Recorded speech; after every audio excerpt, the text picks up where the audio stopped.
What would you do if a guest ate an entire lasagna meant for 10 people at your dinner party? In today's story, the host's struggle with generosity and boundaries is a masterclass in how to handle a friend who takes way too much. First, I need to be perfectly clear, I do not believe in body shaming or food policing. Having lost 100 pounds myself and still working on another 50, I know I have no place to judge anyone for what they eat. I've always prided myself on being a generous host. Someone who makes my guests feel comfortable and feeds them well. Nobody leaves my house hungry has always been my steadfast rule. The problem started within my small friend group. We meet monthly for dinner, alternating between my home and my friend Eleanor's, as nobody else has the space to host. These dinners are our sanctuary. We use fine china, dress nicely, and play classical music. For a few hours, we get to pretend we live glamorous, elegant lives, a special escape from the humdrum world. Our group is a ragtag lot, a mix of neurodivergences and mental health issues, and these meals give us something truly special to look forward to.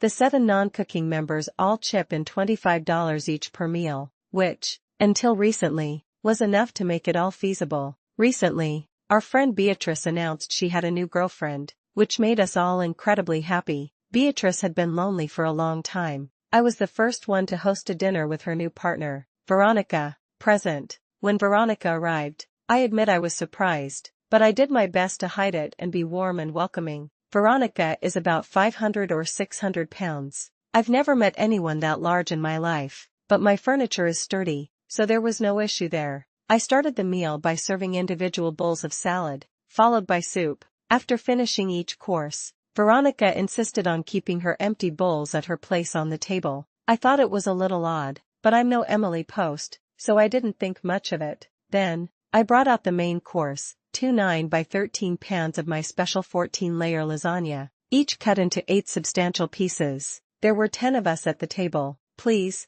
everyone dig in, I said, turning to get the fresh garlic bread out of the oven. When I returned to the dining room, the atmosphere was thick with a shocked silence. My first thought was that my cat had let out one of his infamous farts, the kind that could suffocate an elephant. Then I saw it. On Veronica's dinner plate were 4 enormous pieces of lasagna, heaped one on top of the other. In her empty salad bowl, she had placed 2 more pieces, and in her empty soup bowl, another 2. She had taken 8 pieces in total, an entire pan of lasagna, before anyone else had served themselves. This was the moment the unspoken rules of social gatherings were shattered. Veronica's obliviousness was a shield, but for Beatrice, her glare was an admission of guilt, revealing her greatest fatal flaw, her willingness to sacrifice her friend's comfort for her partner's unrestrained appetite. Beatrice was glaring at me from across the table, a look that screamed, "Don't you dare say a single word." Veronica herself seemed utterly oblivious to the tension that had seized the room.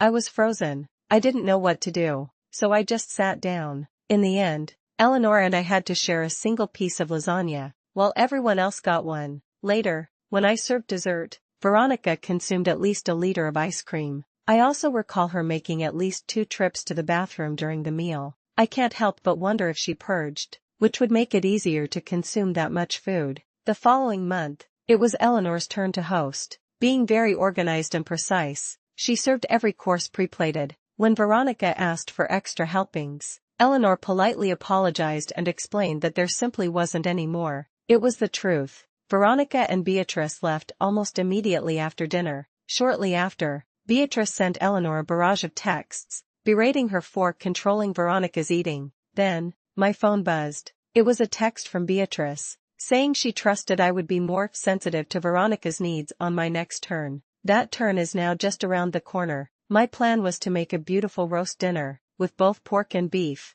I can easily make mountains of cheap vegetables and dessert, but the meat is incredibly pricey right now. To satisfy Veronica, I'd have to buy and serve at least twice the normal amount, and I simply cannot trust she'll take just a tenth of what's offered. Not after she grabbed a whole lasagna for herself. I was obese myself, but I would have eaten 2 pieces, at most, not 8. This brings me to my dilemma. Ada, if I serve less food than I know my guests will want to eat, do I just suck it up and strain my budget on massive roasts? Do I scrap the elegant menu and serve big batches of cheap soup instead? Or do I make a normal-sized, reasonable meal and simply tell Beatrice and Veronica, "Sorry, that's all I have" when they ask for more? Many people I've consulted have pointed out that Veronica's behavior goes beyond simple hunger. As one person put it, anyone who lacks the self-awareness to see that gorging themselves at the expense of others is not someone you need in your home. It's not a fat-shaming issue. It's an issue of having zero manners or consideration for other people.